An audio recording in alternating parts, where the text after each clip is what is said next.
Spoštovane gledalke, cenjeni gledalci, lepo pozdravljeni. Čas je za ponedeljkove dogodke dneva. Poletne počitnice so tudi na šolskem centru Celje izkoristili za vzdrževalna dela.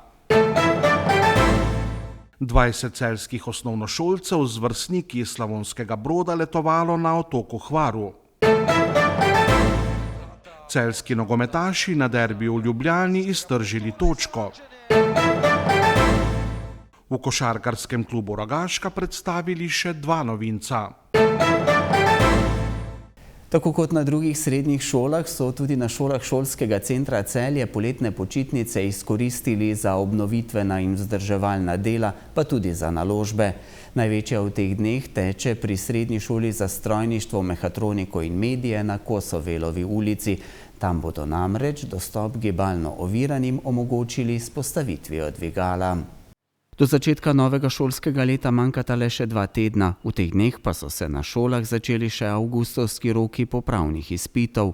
Na šolskem centru Celje so poletje kot vsako leto izkoristili za različna vzdrževalna dela in naložbe. Kar veliko del je bilo upravljenih na vseh 3 lokacijah šolskega centra Celje, če je mogoče kar po vrsti. Na matični lokaciji na Lavi, tukaj, kjer smo tudi danes, smo zamenjali en del fasade, obnovili nekaj stavbnega pohištva, uredili nekaj kabinetov, pa seveda klasični opleski. Torej nismo bili tako živahni kot preteklo leto, ko smo delali gradbene delavnice. No, potem na lokaciji Ljubljanska je bila ureditev samo nekaj kabinetov, torej tudi nekaj, bom rekel, hujšega. No, medtem ko na lokaciji Kosovelo je bila pa investicija kar večja, to je bilo pa s pomočjo ministrskih sredstev za urejanje za gibalno ovirane. Tam bomo imeli pa v jesenskem času dvigalo, potem urejene sanitarije, urejeno okolico šole, da se ne bojo spotikali otroci in pa morebitni gosti in učitelji, tako da bo tudi ta dostopnost malce boljša. Naložba v dvigalo bo stala skoraj 190 tisoč evrov, celoten znesek pa bo pokrila država.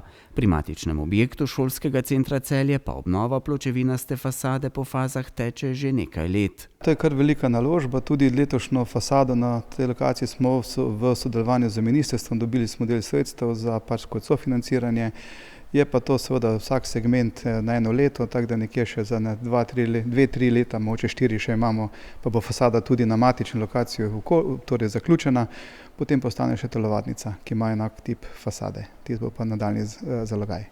Z vpisom za novo šolsko leto so zadovoljni. Vse šole njihovega centra bo obiskovalo okoli 3300 dijakov, prvošolcev bo 1200. Imeli smo omejitve kar v večini programov, lahko rečem, torej skoraj na vseh šolah je bil vsaj en program, če ne 2 v omejitvi, torej da smo pač izbirali dijake, imamo polne oddelke in s tem seveda tudi naša klasična trenutna težava, ki jo imamo v teh letih, zadnjih nekaj let, da iščemo vedno učilnice, kam bomo te naše bodoče dijake pospravili, če tako rečem, torej jim omogočili čim bolj normalen pouk. Tako smo tudi letos naredili eno alokacijo, bom rekel, fotokopirnice šolske in pa enih pomožnih prostorov, da smo pridobili eno dodatno učilnico na lokaciji Lava. Če bi imeli več prostorskih možnosti, bi lahko tudi še kakšnega dodatnega opisali, ampak zadeva je tudi o tem, da pač gospodarstvo lahko določeno količino nekega kadra, bom rekel, pogoltne oziroma zaposli po zaključku šolanja ali grejo na nadaljnje šolanje.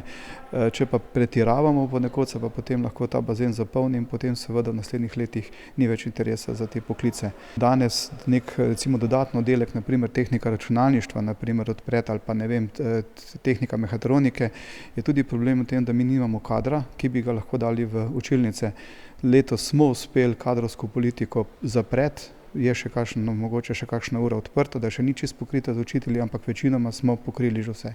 Na šolskem centru so ponosni tudi na dobre rezultate njihovih dijakov na različnih tekmovanjih, hkrati pa se vse skozi vključujejo v evropske projekte. Ti tekmovalni dosežki ali pa iz znanja, vemo, da tukaj so naši dijaki zelo močni z svojimi mentorji, recimo poleti so prišli s prvim mestom iz svetovnega prvenstva robotkarjev, v juniju mesecu so bili tudi gimnazijci na Evropskem prvenstvu, posod so uspešni, bom rekel, in dobri, tudi na znanju jezikov so bili tudi poletna tekmovanja na srečanjih, to je recimo ta del tekmovalni. Seveda ta del, da pa mi lahko, bom rekel, tudi smo uspešni tukaj, pa veliko pomeni temu, da naše šole sodelujejo v Erasmus projektih in v okviru teh projektov dobivajo ti naši dijaki dodatne izkušnje, dodatna znanja, pa ne samo dijaki, tudi mentori, ki gredo na obisk na druge šole, spoznavajo druga okolja in se s tem potem naprej plemenitijo, če tako rečem, in lahko to dijakom dajo. Že septembra jih čaka še en večji projekt, energetska sanacija in prenova fasade objekta srednje šole za storitvene dejavnosti in logistiko na Ljubljanski cesti.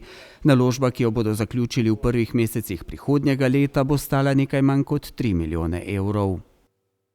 Na povabilo mestne uprave iz Slavonskega Broda se je 11 učenk in 6 učencev iz 8 celjskih osnovnih šol skupaj z 2 spremljevalkama med 6. in 13. avgustom udeležilo 4. letovanja otrok v otroškem počitniškem domu Slavonski Brod v Starem gradu na otoku Hvaru. Poleg skupine celjskih otrok se je letovanja na Hvaru udeležila tudi večja skupina osnovnošolcev iz Slavonskega Broda. Mestna občina Celje je z občino Slavonski Brod leta 2012 podpisala sporazum o prijateljstvu in sodelovanju, na podlagi katerega otroci iz tega hrvaškega mesta vsako leto na povabilo mestne občine Celje zimujejo na celjski koči v Celju, celjski učenci pa jim obiske vračajo v poletnem času v njihovem počitniškem domu na Hvaru.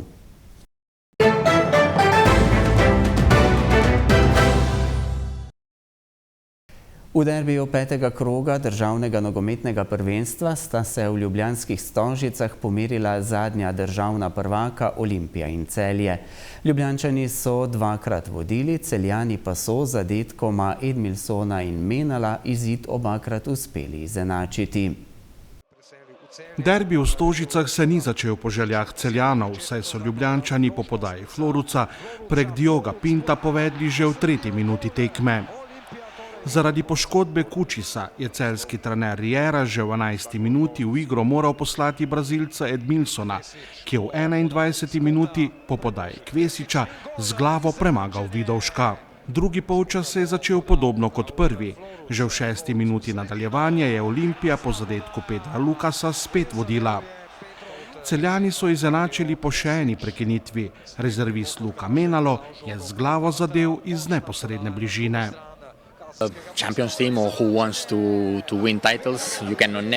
Če si prvak in želiš osvajati lovorike, ne moreš biti nikoli zadovoljen z remijem, ampak vselej želiš zmagati. Po drugi strani sem zadovoljen s trudom igralcev. Bili so zelo utrujeni. Trpel sem z njimi, ko sem jih spremljal ob robu igrišča. Pred 3 dnevi so igrali v Evropi 120 minut. Nato smo se vrnili z dolgega potovanja. Niso mogli dati več. Ko si utrujen, je nekaj povsem normalnega, da včasih po nepotrebnem izgubiš kakšno žogo. Možgani ne delajo enako kot takrat, ko si spočit. Zato razumem takšne napake. Lahko bi se izognili zlasti prvemu golu, a smo verjetno plačali davek utrujenosti in nezbranosti. A to moramo vzeti v obzir. V 18 dneh smo odigrali 6 tekem. Igralcem ni lahko, a čutim, da dobro delajo in zadeva se pelje v pravo smer.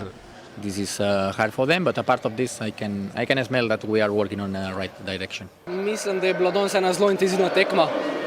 Priložnosti na obeh straneh, tako oni kot mi smo imeli dosti lepih priložnosti. Sploh ni prvi polčas, mislim, da ko smo izenačili 1-1, smo dvigali ritem, tempo, imeli 3-4 zelo obetavne situacije. Škoda nismo zabili, potem pa drugi polčas gol iz prekinitve in spet lovljenje rezultata. Ampak mislim, da je na koncu zaslužena točka z obeh strani. Poleg 2 zadetkov sta si obe moštvi priigrali še nekaj lepih priložnosti za dosego zadetka. Ljubljančani so 2-krat zadeli tudi v okvir vrat. Na treningu delamo veliko zaključkov, veliko situacij v zadnji coni. ne vem, jaz mislim, da se bo prej ali slej tudi nam odprlo in bomo zabili iz 2-3 situacij 2-3 gola. This is football. This is football. It's about they had also some chances. We had very good chances, clear chances. Oboji smo imeli še nekaj čistih priložnosti, iz katerih bi lahko zadeli. V nogometu zmaga tisti, ki jih uspe realizirati več od tekmeca. Videli smo krasno tekmo, na kateri sta želeli obe moštvi zmagati.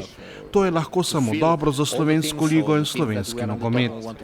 Videlo se je, kako si obe moštvi na koncu prvenstva želita osvojiti lovoriko. Nihče ni rekel, da bo to preprosto. Mi moramo v tem trenutku razmišljati predvsem o izboljšanju naše igre. To je proces. Ko se bomo igrali, bomo lahko razmišljali o drugih. Potrebujemo čas, a stvari se odvijajo v pravo smer. I can see that we are close, but still missing some adjustments that I'm sure that we will get soon.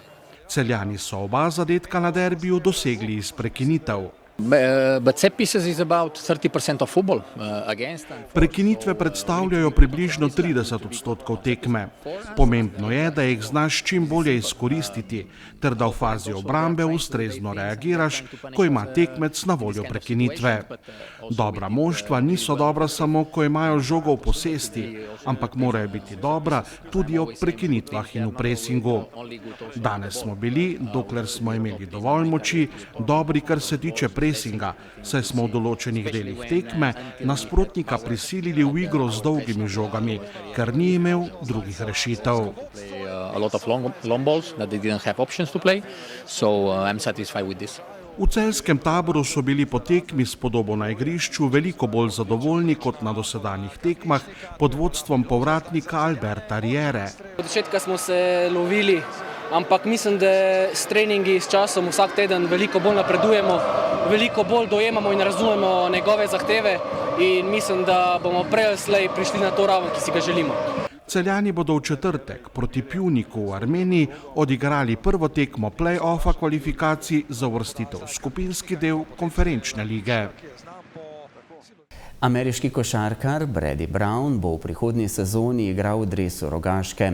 22-letni in 201 cm visoki igralec, ki se najbolje znajde na položaju krila, je v ameriški študentski NCAA ligi v lanski sezoni v dresu Univerze Tennessee Southern v povprečju dosegal 12 točk in 6,7 skokov na tekmo. V času študija je za svojo univerzo zadel kar 211 trojk. Novinec v dresu slatinskega moštva je tudi 24-letni organizator igre Maksim Gorbačov. 191 cm visoki košarkar je v svoji dosedanji karieri igral za LTC Casting, Koper Primorsko, Ilirijo, Portorož Sežano, nemški Rist Vedel in srbski Leskovac. Trener Rogaške Dragiša Drobnjak pa v prihodnji sezoni ne bo mogel računati na usluge Luke Božaka, ki po poteku pogodbe zapušča matični klub. V lanski sezoni je v ligi Nova KBM v povprečju dosegal 5 točk in 3 asistence na tekmo.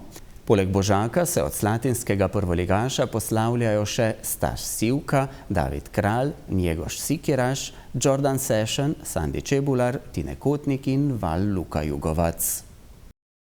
V Celju bo do 25. avgusta potekal mednarodni kamp hitrostnega drsanja na kratke proge, ki se ga udeležuje 42 drsalcev in 6 trenerjev iz 5 evropskih držav.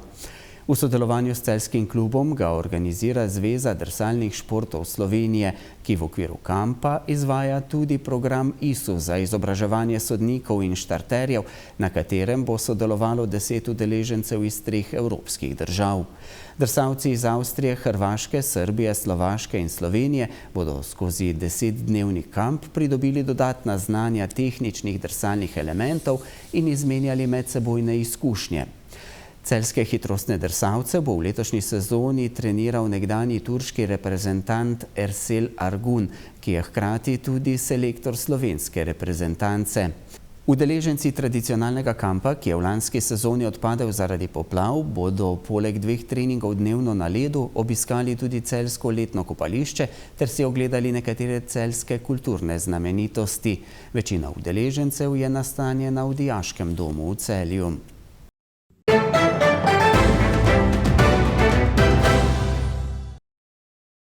Jutri bo sprva spremenljivo do pretežno oblačno, popoldne se bo delno razjasnilo, še bodo lahko nastale posamezne plohe. Najvišje dnevne temperature bodo od 23 do 29 stopinj Celzija. V sredo bo delno jasno, s spremenljivo oblačnostjo, nastalo bo nekaj ploh in neviht. V četrtek bo sončno. Hvala, ker ste bili v naši družbi, prijeten preostanek večera in ne zamudite naše oddaje znova jutri. Nasvidenje.